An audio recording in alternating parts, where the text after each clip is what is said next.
What would give you pause with Kyler Murray? Would radio interviews give you pause, or just his height? What would give you pause? Scott Boras.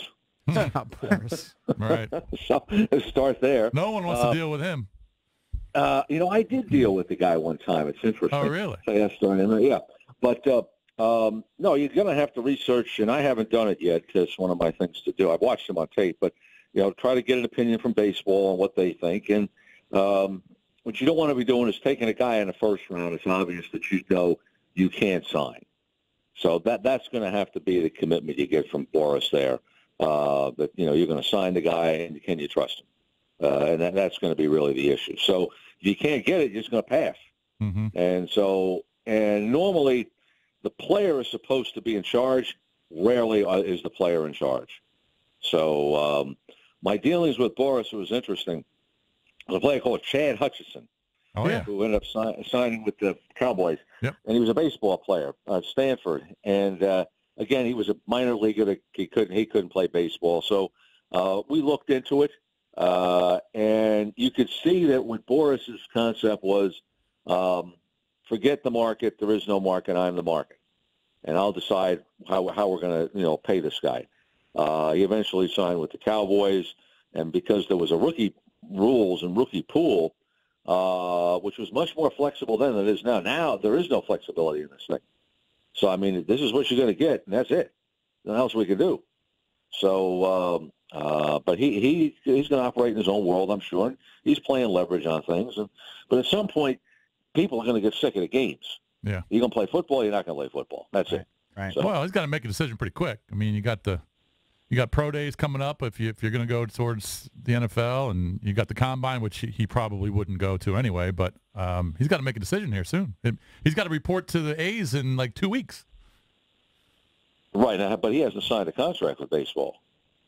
Oh, No. I think he did. I think he did. I think, whatever he did, he got the $4.5 million Yeah, he signed with from being baseball. the first-round pick. Yeah. Oh, he did sign. Yeah, I like a didn't year realize ago that. or whatever. And they allowed him to play in that senior year or whatever, that junior year. What did you see on tape when you watched him? Throw out the height, just because you're just watching him play.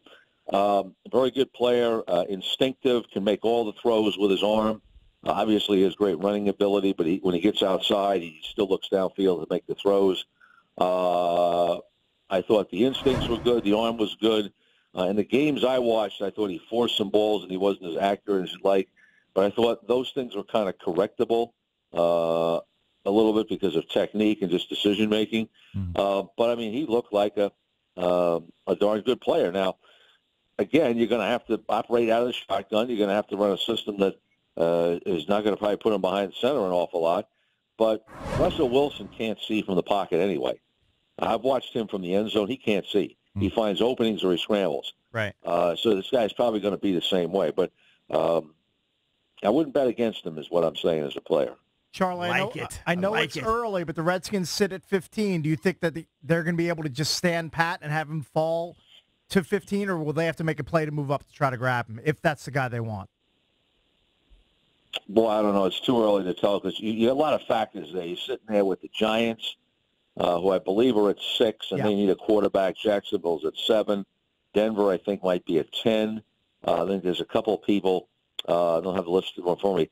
After 10, before them. So now then you have what happens with Foles out there, what happens with Flacco, what happens with Teddy Bridgewater. So there's a lot of factors in there that say that, you're probably going to have to make a move, but you may not. Because here's the thing. Maybe maybe you don't want Flacco. Maybe you don't want Foles, okay? Maybe the price is too high on those guys. So it's not like you can say, well, you got 3 veteran quarterbacks available. You've got Haskins, you've got Murray, and my next guy is Jones at Duke. So you got 6 possibilities. Maybe you don't like all those 6 possibilities. So you may have to make a move, yes. What is there a question or two you really want answered at the Combine? Is there someone that you're really eager to kind of see in these workouts? Kyler Murray. How tall is Murray? Well, but like you said, he can't see anyway, right? So throw it out the window. He's probably about as tall as your daughter. Oh, I hope not. But you're not betting against him. I like that. No, I'm not. Guys he's got vision. He sees. That's the thing. If a guy's got vision, then you can work with him. Tim Tebow had no vision. Right. If Tim Tebow had a vision, which means he could have thrown checkdowns and sees guys open, he might have had a chance. Right. But guys would be open, and he's looking, and he can't see them. Who did you like more, Robert or Murray? Robert or Murray? RG3. Who's RG3. Murray. Murray. Wow. Better vision. Pretty quick. So he's not just a one-read guy then, is what you're saying? Excuse me? He's not just a one-read quarterback then? No, I don't see that in tape. Yeah. I don't see that in tape. The guy that's not getting talked about enough is Haskins. Mm-hmm. Right. I mean, Haskins is a big, strong-arm guy. Teams don't like his athletic, but somebody said he's Teddy Bridgewater. Well, Teddy Bridgewater's a pretty good quarterback before he got hurt. Right. So, and you got to do, everybody tells me he's a super smart guy. The offense is kind of limited there, so you always want to see where he is on it.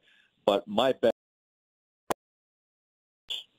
I don't see the Giants taking a 5 quarterback. I don't see Dave Gettleman knowing him taking a 5'9" quarterback. Right. All right. Thank you, Charlie.